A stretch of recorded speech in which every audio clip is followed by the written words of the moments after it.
Sony had a big event this week in San Diego, California, and I was lucky enough to attend. You may have seen the live stream of the event or one of the many videos or articles out there already from people like me who were there, but in this video, I will share my thoughts, plus my photos and videos that I took while I was there. All right, here's my summary of the 3 announcements that were made.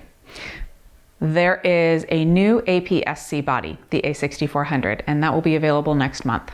There are big updates, or dare I even say an overhaul of the Sony mobile apps and desktop app, and there are some major firmware updates coming for the A9 and some of the other Sony bodies. After the live stream ended, all of us press types got in line and they handed us each some gear to try out.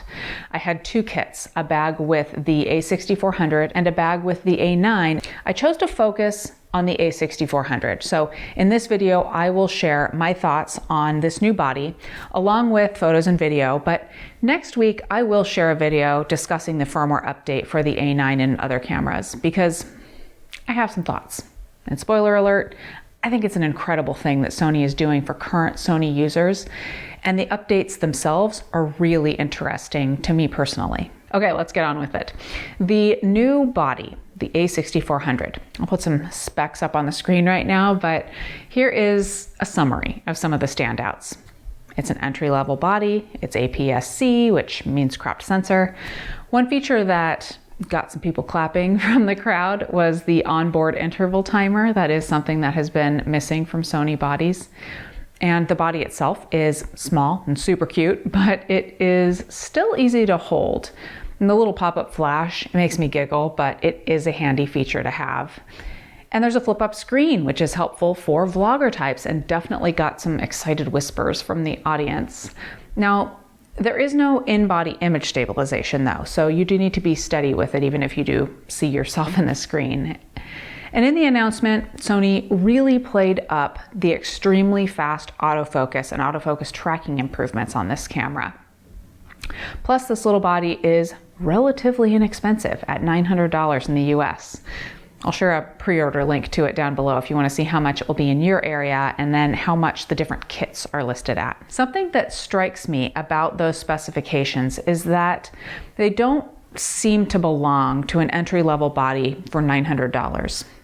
11 frames per second, a buffer of up to 116 shots, 425 phase detect autofocus points spread across the frame, an extremely fast autofocus and advanced autofocus tracking with eye detection.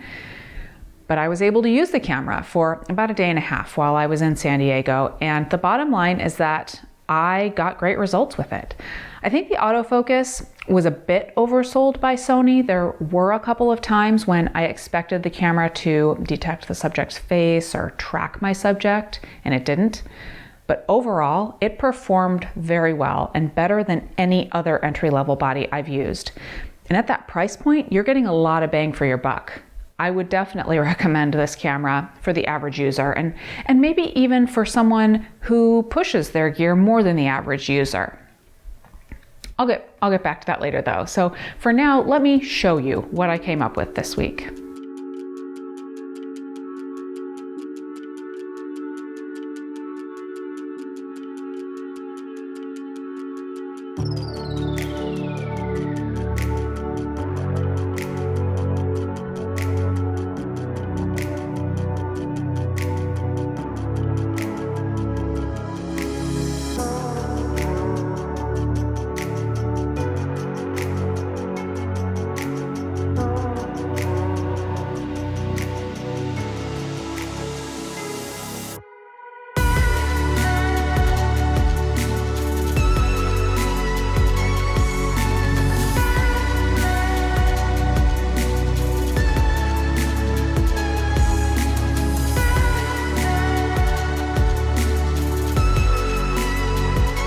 All right, friends, here I am in sunny San Diego. Finally sunny San Diego, because the entire time I've been here, it has been dreary and rainy.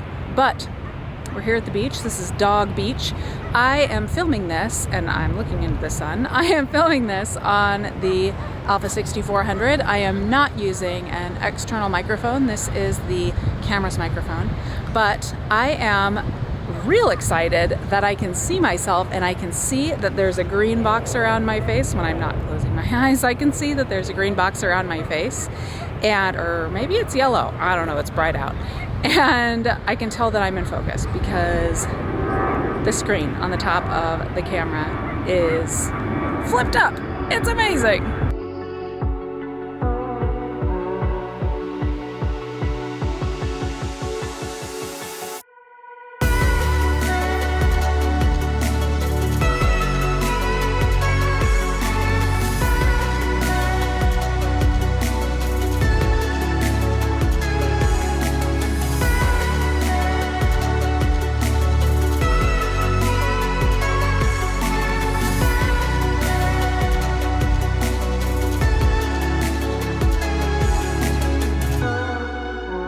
So, my conclusion. I think it's a great camera. I think it is a fantastic option for a lot of viewers that I've talked to who are looking for their first camera.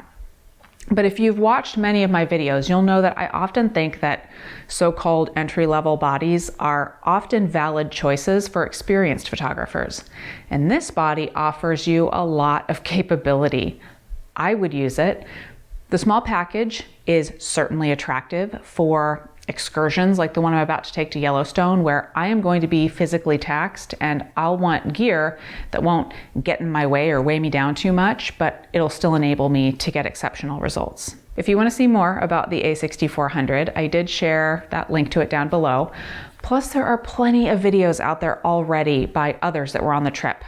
I particularly enjoyed Steve Huff's video, which I will link to down below. It includes his thoughts on the a6400, but it also has plenty of behind the scenes antics from the trip, so it's just plain fun to watch. And I will bring you all of my thoughts on the A9 and the firmware updates, and even my thoughts on where Sony is heading in general in a video next week.